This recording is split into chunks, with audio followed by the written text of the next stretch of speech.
Good morning, you're watching AWANI with me, Nabila Khalida, and today is a special day where the annual budget will be tabled today sometime around 3 or 4 p.m.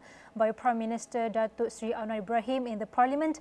But right now we're going to discuss on the impact of Malaysia's budget on key industries like finance, infrastructure and digital technology, and we will dive into how the budget's strategic investment or allocations can drive Malaysia toward becoming a digitally empowered and economically inclusive nation. So joining me today are two esteemed business leaders who have deep understanding of these sectors and their potential to shape the future of Malaysia. Please welcome Gautam Puntambekar, Chief Executive Officer of Bank of America Malaysia Berhad, and also on the right is Hana Raja, Managing Director of Cisco Malaysia. Thank you so much for coming for both of you this morning in the studio. Perhaps we could start by talking on the bigger picture. Maybe we could start with Gautam or Hana first. Let's do some recap of the previous budget 2024, Belanjawan 2024. How do you see the previous budget actually shapes today's budget tabling 2025, especially in this sector? So I think especially in the area of digital infrastructure and technology, actually it was very encouraging in 2024 budget to see focus on digital. Number one, there was 2.8 billion that was allocated to KKD. At that time was Kementerian Komunikasi, and now we have Kementerian Digital being separate. So it was really a big initiative to upgrade the infrastructure, focus on digital investments. So we would like to continue to see that. There was also a big focus on SMEs. There was a grant, I think it was 100 million to SMEs, where government will match their sort of investments in digital. I think would love to see more of that, and I would say, more kind of increasing the amount and kind of also more varied tax incentives for SMEs on digital would be really encouraged. The third we see was a focus on upskilling and talent in digital. So if you think about cybersecurity, AI, there was about 1 billion allocation on that. So would love to see more of that and really more focused on, for example, higher education, but also current workforce upskilling. So those are the sort of areas that I find encouraging, that would love to see more investments and focus in 2025 budget. Amazing. For Mr. Gautam, what can you say about this, especially when it comes to expectations? Do you have any specific expectations regarding the government's initiatives that is outlined, that's coming outlined today, budget 2025, particularly in your relation of business? Yeah, I mean, there are a number of things which we are hoping and expecting in this budget, but really the key thing here is how do we bring back the Malaysian talent which is outside, right? And how do we make sure that there is parity in pay to get the brain drain which has happened in Malaysia and get people back. I mean, what we are seeing today is there is so much of talent which is residing outside of Malaysia, which is wanting to come back to Malaysia, but given the disparity in income scales. So we do hope that this budget will address some of those minimum pay concerns, which will help as Malaysia looks to build its digital infrastructure. The requirement of talent on the ground is going to be essential. So it is important to make sure that we retain as many talent as possible. So I think that would be our hope to see how the Malaysian government will present the budget. Exactly. Brain drain is a long-term issue that's been going on for quite a while. So in your opinion, Mr. Gautam, the collaboration between the finance, infrastructure and also technology sectors, how do you think this collaboration between these three can actually mitigate this issue, especially in brain drain? Yeah, I mean, see, what is important at the end of the day is financial inclusion. See, what the government is trying to do is kind of digitizing the infrastructure and making sure that the financial systems, the digitization and the infrastructure come together and help consumers and customers, help them uplift their own settings, right? So the more collaborative approach towards making sure that you are enabling these consumers to use the digital infrastructure for making seamless and secure payments is extremely important as the country looks to digitize and become a financial and a tech hub in the coming years. So we do believe that this integration and collaboration is extremely important as we go into the next coming years. And especially given all the cybersecurity and the threats, we do hope that as the inclusion happens, we see more adoption of technology from all segments of the society and not just the higher echelons of the society. And Hana, you mentioned earlier it's about fostering the talents in this specific industry, technology. So how do you think through Budget 2025, through these strategic investments, will actually enhance Malaysia's global competitiveness as a whole? So I think in terms of focus for the budget in education, especially in digital, I would love to see focus on sort of our K-12 and higher education. How can we incorporate a lot more like digital courses, be it mandatory or elective, but I truly believe that there's quite a lot of things that should be mandatory, such as cybersecurity education, as well as AI. So those are some of the examples we want to see incorporated in our learning, both in higher education and in schools. But secondly, and more importantly as well as our workforce, current workforce, how can we encourage mid-career, even key executives to retrain, reskill themselves with the new sort of technologies that are changing every 6 months. I mean, even for us here, we have to relearn every 6 months. So how can we incorporate that into the learning? So for example, we collaborated with My Digital to incorporate our IoT training, cybersecurity training in their executive digital leadership program. So how can we do more, you know, and get kind of like our corporations to help collaborate in upskilling the workforce, but also the school and higher education. And it's important to actually take note on this, on the upskilling and reskilling in this economy, and also the rapid movement of technological advancements. Amazing, Hana and Gautam. We want to touch as well where public-private partnerships have always been essential for the success of large-scale economic initiatives. So maybe we could start with Gautam. In your opinion, how do you see these partnerships evolving in the finance sector so far right now? I think it's a very critical component of the entire ecosystem when you're talking about the public-private partnership. And world over, you have seen where there has been a collaborative and an amazing approach between public and the private side. We have seen the economy blossom. So in this case, I think in Malaysia, the classic example from a financial standpoint is the e-invoicing. And it's a great example to show how the integration and the association between the public and the private sector is enabling the Inland Revenue Board to actually make sure that everyone comes under the tax bracket and enhance the tax infrastructure.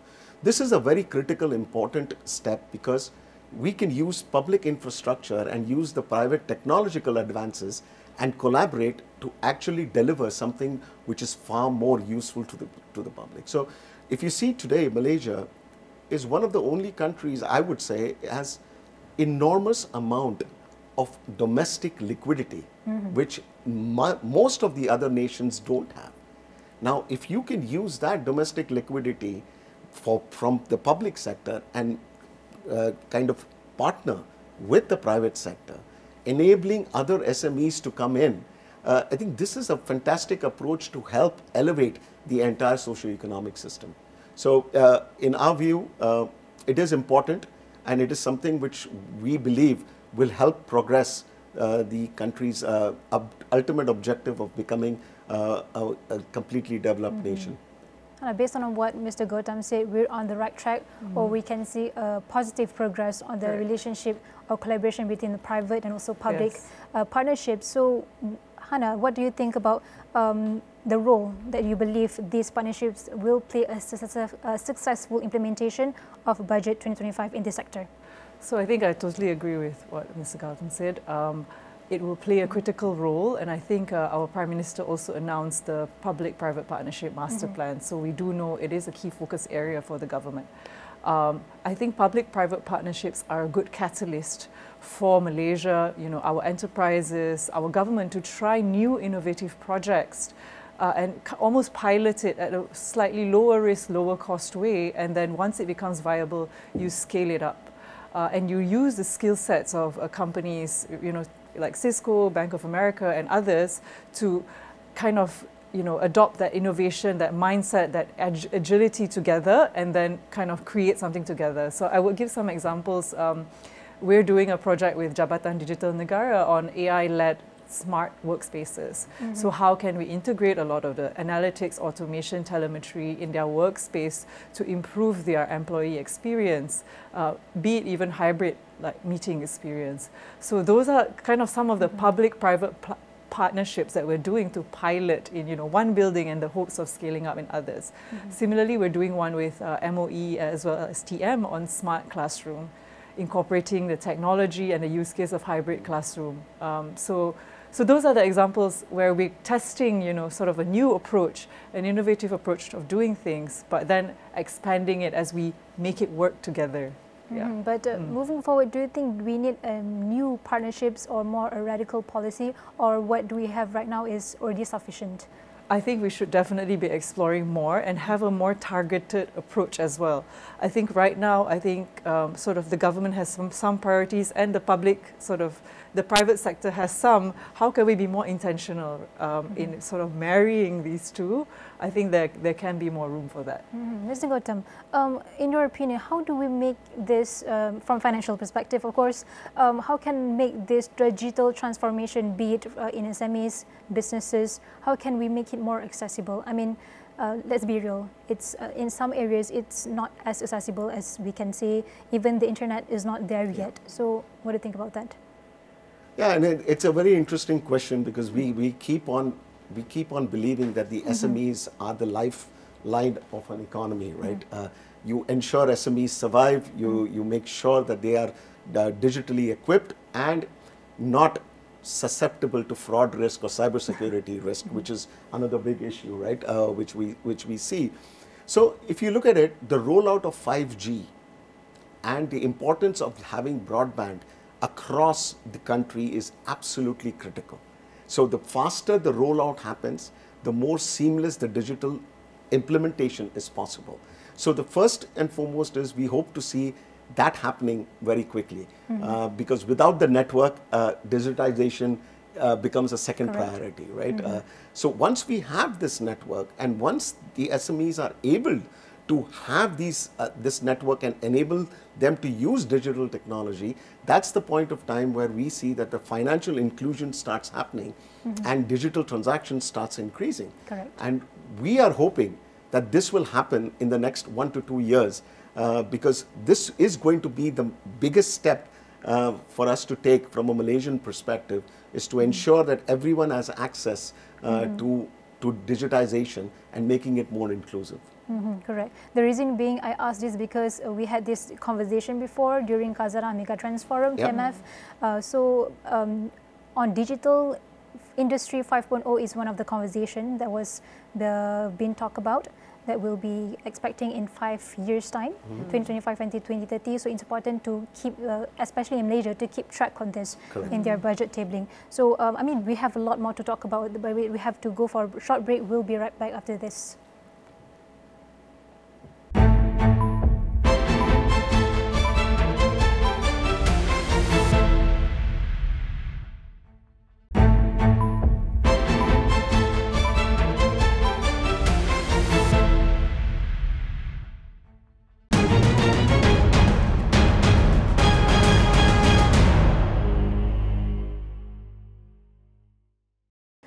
Alright, welcome back to AWANI. We're still in a conversation or discussion on how we can drive finance, infrastructure and digital transformation, especially when we talk about Budget 2025 that will be tabled later today.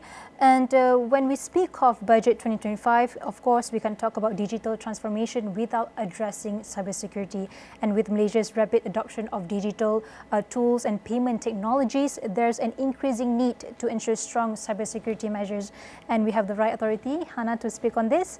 In your opinion, how can these advancements in digital transformation can actually enhance cybersecurity for Malaysian businesses especially?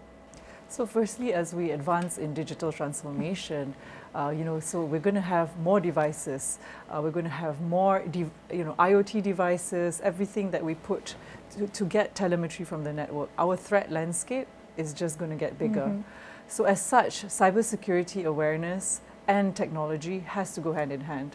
And we did a survey last year on Malaysian businesses on cybersecurity awareness. and cybersecurity readiness. And only about 17% of businesses assess that they have a mature cybersecurity readiness in terms of understanding, but also their technology infrastructure, which is quite low. And this is also alarming in a sense that almost 75% of them said that they have had one or two cybersecurity attacks in the last year, which is not surprising, right? And a lot of these incidents, about 50% of them said they lost up to 300,000 USD. So about 1.2, 1.4 million ringgit. That's a lot of money. So I think it is really critical that we look at cybersecurity as a key partner to digital transformation. It has to go hand in hand. Hence, sort of how do we make it easier for people to consume cybersecurity, to understand what is the most important thing to secure first as you're an SME or as an enterprise. Secondly, I think education from young on how you can protect yourself. As a personal, your own personal devices and what you can do as you're making payments, for example. And secondly, sort of as a business, how can you protect your data, your infrastructure end to end? Where should you start first? So those are the things I think are critical in terms of cybersecurity. Let's go deep into that. When we talk about literacy and awareness, especially, it's still low in Malaysia. Yes. I mean, particularly. How can we start from there to actually know where to start? Who should we go to? So I think, for example, I've seen government initiatives in terms of like My Digital doing training for Rakyat. They started with AI for Rakyat, and now they're doing cybersecurity. Those are free trainings available that they take from technology players like myself and others. That's a start. Personal hack of myself is I listen to podcasts on cybersecurity because there's honestly, it's an end-to-end. There's security on your endpoint, security on your data centers, security on your network, and the tips and tricks also from scammers, right? All those things, you almost have to keep abreast. So I actually like sort of, my podcast topic is cybersecurity, which can be, I don't know if that's strange. But anyway, so yeah, those are some of the examples, but we need to incorporate cybersecurity from young, from school, like my son who's 8. He needs to learn about that, how to protect himself in higher education and so on. It needs to start from young. And Mr. Gautam, as for yourself from financial perspective, how do you see this integration of digital payment technologies, especially with these enhanced security measures, can actually ensure Malaysia's economic resilience? I mean, in the long term. Yeah, you see, it's, and to what Hana mentioned, right? Cybersecurity is integral for economic resilience. Without cybersecurity, you are going to have the system break down, right? For example, if you look at issues which happened not so long ago in Singapore with certain organizations in banks where people got SMSs from banks saying, please click on this link and give me your personal data. So the fact is, what I'm trying to get at is, reminders are very important. People's memories are very short when it comes to cybersecurity, right? And especially the elder generation, because they're not as adept or as knowledgeable in terms of. So as we do technological advancements in the world, there are equal number of people who will try to hack that technology. And therefore, it's important to make sure that continuous education and continuous learning is important. The way I, as a consumer, will adopt technology, and I will adopt technology only if you can assure me as a bank that this is completely secure, and when I'm sending payments from my account to another person's account, it is absolutely confidential, it is seamless, and there is very little chances of it going wrong. The more confidence I develop, the more adoption I will make. The more adoption I make, the more cashless economy you become. The more cashless economy you become, that's when you start weeding out all the other issues which come with potential cash transactions, right? So as much as consumers need to be informed, and Hana mentioned this, it is all of us who need to be continuously educated. Like, we get emails on phishing on a monthly basis, and we do take it seriously that if your actually going and clicking that link, Correct. you're actually doing something wrong. So it's a continuous process of education because things are easily forgotten. And cybersecurity gets forgotten when all things are going well. You just assume that things are going to remain that way. So education, partnering with companies like Cisco in making sure that there is awareness, rolling out technology which is completely, I wouldn't say it's 100% completely cyber-proof, but at the same time, there is always ability to continuously upgrade and educate everyone who's using that technology. But can we agree that the more that we upgrade, the more that these scammers and malicious attacks are one step ahead, always in front of us? So how can we spearhead or be cautious of these things? Yeah, I mean, see, then it comes to, that's why I said when it comes to the partnership between a bank and companies like Cisco and global technology companies, it's all about seeing, to the extent we can, make sure that it is resilient, make sure that we understand what the risks are. Now, would you have covered all the risks? In many cases, not really. But it's, again, a continuous process which we need to do, because on the other side, you don't adopt technology, you're going to be a laggard, which is, so you will have to create a balance between these two and making sure that educating people and making sure that people are aware of what this can lead to is very, very critical. Right? Maybe if I can add, Sure. I think as we adopt more digital technology, I think, like I said, the threat landscape, I think what you're alluding to, right? So people can hack more things. There's more data that they can try to extract and, sort of, siphon more things. It's true, but at the same time, especially what's changing now is the level of AI analytics and automation is really, it's game changing. So the amount of, you can collect a lot of data, but it can inform you to act either, proactively. You can see that something is coming in. Even for reactively, if you've already identified it, you can figure out how to ensure they don't they don't take your data. You can shut down certain areas. The amount of AI and telemetry now is, is unseen. And now with natural language, sort of the advent of ChatGPT and things like that, there's a lot of natural language ways that someone who's not even technical can understand the threats that are coming to them, and the AI assistants can help you, inform you what to do.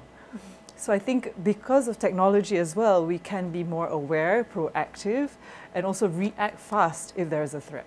I think it goes back to our own initiatives. If you want to know, you have to do some upskilling, reskilling, and also get some information online. But if you don't do that, I mean, it's up to you. Yeah. Yes. But another thing that we can look at on this budget 2024, and one of the key areas focused in budget 2025 is about the growth and also scalability of SMEs in Malaysia. Hana, in your opinion, what specific measures in budget do you believe that will actually be most effectively support SMEs in leveraging digital tools and also infrastructure? So I think, and it's quite encouraging to see quite a lot of focus on SMEs and adoption of digital, both in tax incentives, grants. So I would like to see that continue. I think the key thing for SMEs and digital adoption is ensuring, one, that the solution is simple, easy to understand, and scalable. So basically either, kind of like a cloud solution or SaaS that they can expand as their business expands versus having an upfront CapEx cost. So how can we continue to encourage these kinds of solutions and offerings? And that goes to the second area, which is kind of flexible payment schemes and financing schemes that they can then, suit their sort of needs. We need to have a lot more of that. A special one for SMEs. Yeah, especially for SMEs. They can pay an OPEX model versus CAPEX model. So how can we, again, encourage these kind of offerings to the SMEs, especially in the area of digital, as they have to upgrade their infrastructure, look at their cybersecurity posture, and even investments in AI. How can we encourage these kind of incentives? And finally, again, is the education part, educating the SMEs on what is most critical to spend in as a start, as you're building up your business, right? That, you know, has also an ROI to your business. It's not just a business cost. So those are the areas I would say that critical to SMEs. Mr. Gautam, from your perspective, how do you think that these financial institutions actually help SMEs navigating these digital transitions of their businesses? Yeah, as I mentioned before, right, SMEs in our view is the bloodline, is the lifeline from an economic standpoint, right? As Malaysia continues to attract huge amounts of investments from overseas, it is giving a lot of impetus to SMEs to come up the supply chain, because the supply chain will be all these SMEs, right? And therefore, digitization is important. What is also important is the ability to get financing from organizations, whether it's the government or whether it's the banks. You can look at it from either side.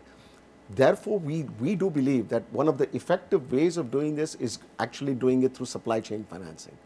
Is enabling them to get cheaper cost of funding to help them sustain these businesses, right? So as we look at the influx of investments coming into the country, we will see more and more SMEs coming up, and we are hoping that this will enable the budget will also address and kind of target and help these SMEs to cater to the rise in demand which is going to take place. Whether you look at data centers now, which are where Malaysia becomes a top destination for data centers. All these data centers investments will take place, but they will need supplies from local domestic suppliers. So one of the ways is, you know, how do we promote local suppliers to take on manufacturing activity and make sure that they can be a big supplier to the likes of the large investments which have come in. This investment portfolio is only going to increase over a period of time. I mean, the amount of investments we have seen today in Malaysia and the interest which we are seeing in Malaysia is only helping us see these things. So SMEs and providing financing to them is extremely important, both from financial institutions as well as from government support, and obviously coupled with cybersecurity, because that is absolutely key. But Mr. Gautam, one concern, we can talk about all these offerings, investments, allocations are there, but there's still a huge gap between the readiness of the SMEs itself or the workforce and each businesses or organizations. The readiness is still very low. So there's an imbalance and gap over there, and it's quite high, honestly. So how can we actually prepare and actually mitigate and make these offerings and also demand be balanced? See, it's like this, right? If the imbalance is there. We know that the imbalance is there. It's a question of how do you bridge that imbalance and make it more and more adaptable to where we are. Therefore, what is important is, as I mentioned to you, financing schemes which can help them and help these SMEs. Second is cybersecurity or the infrastructure side. Can the government give support? For example, if the likes of a Cisco or the likes of any other technology company, providing them with services, the upfront cost of technology is also high. And it may not necessarily gel with the return on investment which they have made. So, which deters them from going and taking part in that technology boom, because can I afford it? The question is, can I afford it? And if I can afford it, then is it going to hit my returns? And many of them are proprietors or partnerships, right? So if you give them the ability to space out those payments which they need to make for a technological upgrade, it will help them adopt technology much more easier. So the gap has to be reduced by not only banks financing, but there could be schemes where they could rely on, where the government can partner with the likes of a Cisco or other companies and say, okay, you give the technology infrastructure, we will guarantee the payment on behalf. I mean, I'm just giving one example of that. But that's the biggest thing which I believe which can help SMEs bridge the gap right now. Thank you, Mr. Gautam. But we have to go for a short break. Okay. One more time. We'll be right back.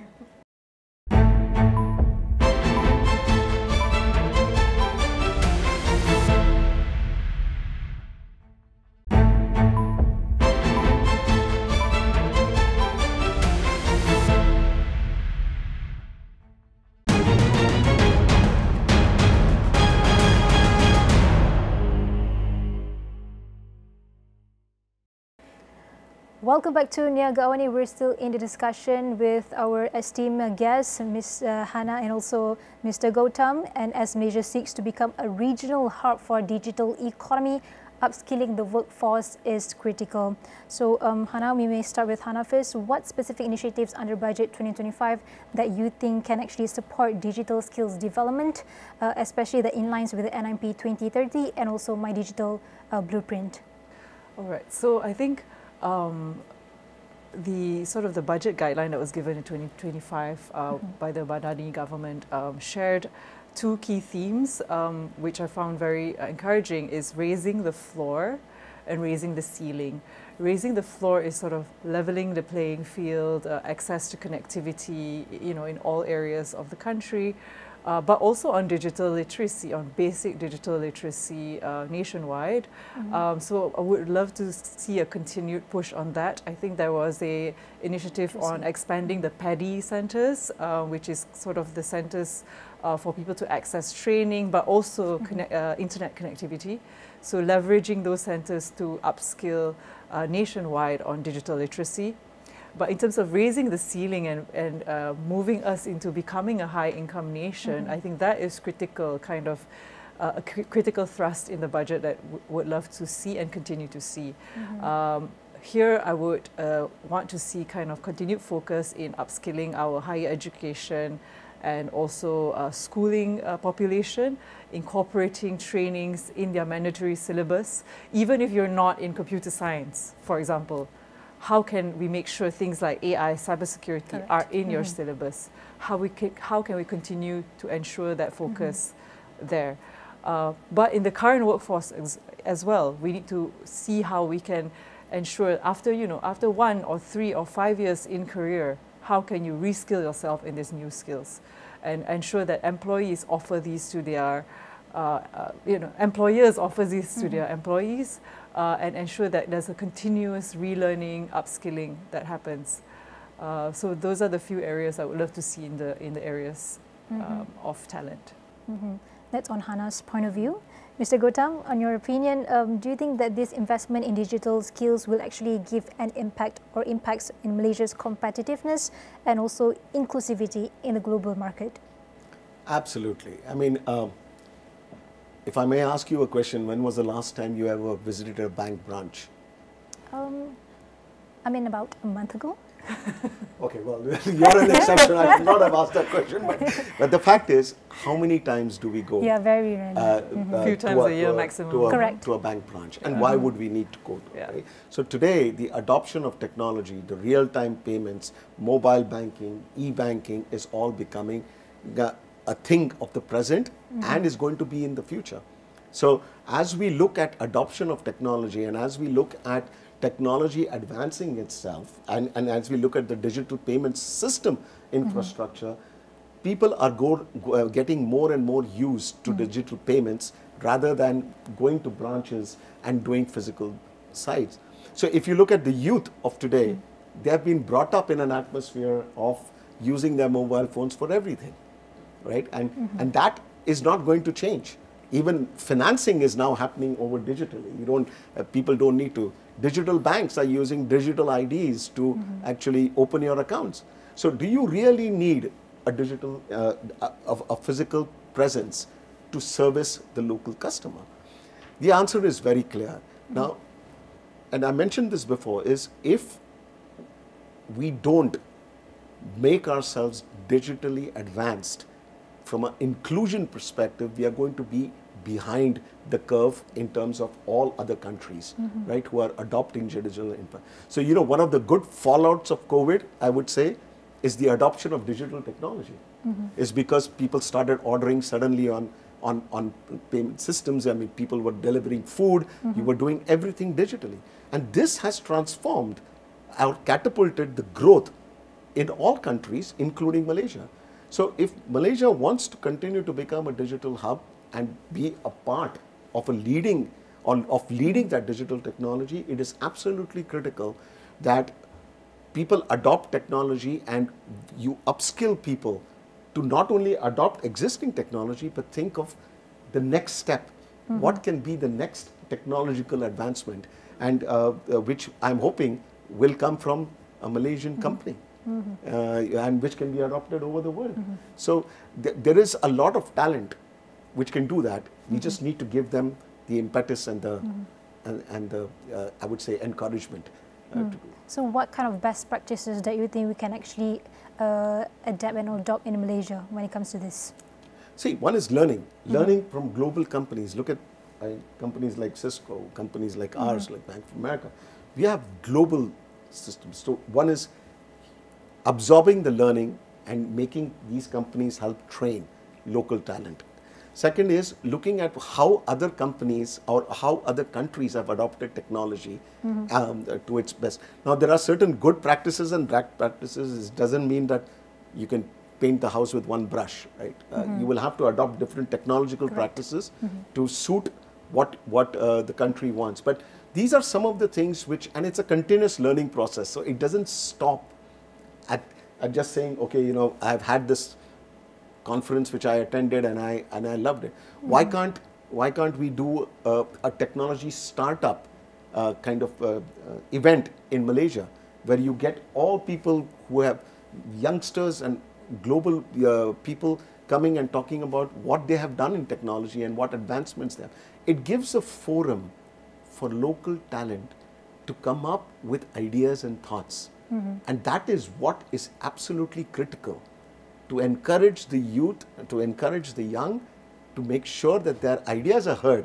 Whether you adopt it or not is a different issue. But you see, most of the technology teams today, whether right from all of the global companies, are filled with youngsters.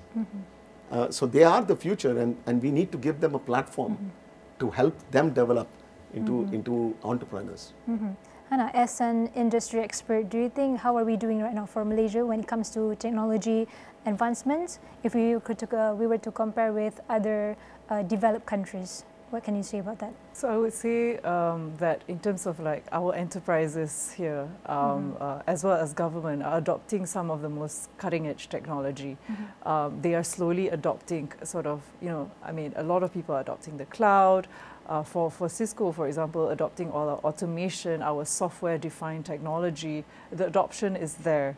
I think definitely we need to bring more and more enterprises along, and especially SMEs. I would say the SME adoption is slower, and hence that is where we need to invest more in, you know, flexible ways to purchase, simple messaging, but also kind of like financing schemes, right? I think that would be the area. But the adoption is there and the awareness is there. I think the government is also doing a lot of things in terms of cybersecurity. Cybersecurity Act was released. Now the AI regulations are also coming up, and there's a NAIO, National AI Office, also coming up. So I think there's a lot of buzz and a lot of awareness on what we need to do as a nation to really, really be highly skilled and be, you know, at the forefront of innovation. Yeah. I think it's up to the Rakyat now to act towards it. Yes. So before we end this discussion, I know we're just a few hours away from the announcement, but no harm for some wish list, right? So we could start with Mr. Gautam. What do you hope for this year's budget? Perhaps some hopes and aspirations? I mean, not just in tech industry, but as a whole, generally. No, I think, you know, it's important to continue with the initiatives. I think the government, you know, from our standpoint, important to make sure that there is development programs as we go on. You know, the subsidies is another thing which we will closely watch our eyes on, and with that, you know, from an overall GDP growth perspective, I think Malaysia has done really, really well, exceeded everyone's expectations. So we are very, very happy about that. I do want to say that, you know, if you look at Malaysia and if you look at from a standpoint, we as a bank are very, very bullish on the country's prospects. And we are bullish on account of a number of reasons, because Malaysia has a lot of things going for itself. Natural resources, multilingual task force, you know, you have a country which is multi-talented. We just need to pull that all together and make sure that, you know, we are going out and telling the world how great the country is and why why this country should not naturally get all the investments which are coming. So the China Plus One strategy is important. So anything to address. So the data centers, as you can see, is becoming a big investment portion for Malaysia. But it is also important to therefore make sure that the SMEs alongside that these investments come up. If I could add, Mr. Gautam, how do you foresee the evolution of digital payment systems in Malaysia over the next few years, perhaps? I think, you know, it is going to be at a rapid pace. And the rapid pace, I mean, we are seeing every day different innovations coming in, and it can be also seen, you know, at every step that you are using a different app for doing different things. So the digitization is going to be very rapid. So what we are using today could be obsolete tomorrow.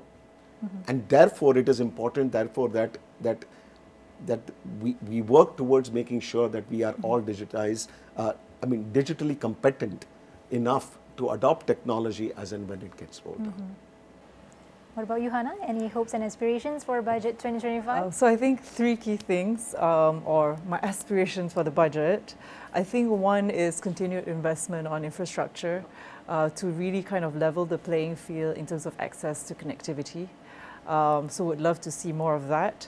Secondly, aligned with what Mr. Gautam said, is on focus on becoming a high-income nation. And I truly believe that Malaysia is a hidden gem in that, because yes, we're multilingual, we are multi-talented, and to me, we should be the digital hub of not just ASEAN, but Asia Pacific and beyond. The digital talent, you know, in software engineering, in AI, it should come from Malaysia, because we can speak English well, we're multilingual, we're very, you know, we're flexible. So how can we get to that level and be known for that? So, you know, training, upskilling from young, also mid-career, all these things I would love to see continued focus or more focus in the budget 2025. Thirdly is on public-private partnerships, really kind of more emphasis on that, and which areas that the government would love to see more public-private partnerships, be it in digital, but also finance and other areas. How can we do more of that? Because we truly, Malaysia can benefit from that. Yeah. Amazing. Thank you so much. I would like again to say thank you so much to Mr. Gautam and also Hana from Cisco Malaysia, and also Mr. Gautam from Bank of America Malaysia for sharing your insight on how Malaysia's budget 2025 can actually shape the future of finance, technology, and also infrastructure in the future, and how we can actually drive a holistic, resilient, forward-looking economic development in Malaysia, and how can we improve for budget 2025. Again, that will be tabled today, 3 to 4 p.m. and you can find the whole discussion 3 to 7 p.m. with different hosts, but also different guests. So, and it's clear that collaboration between these sectors can be actually the key to building resilient, competitive, and inclusive economy. So we hope whatever that's been aspirations by Mr. Gautam and Hana can shed light on how budget 2025 will shape our future. So stay tuned for more updates on budget or Belanjawan 2025. Today is the day where it will be tabled by our Prime Minister, and we have another in-depth discussions with Tamina Kausji after this in Niaga Spotlight. So we'll go for a short break. We'll be right back.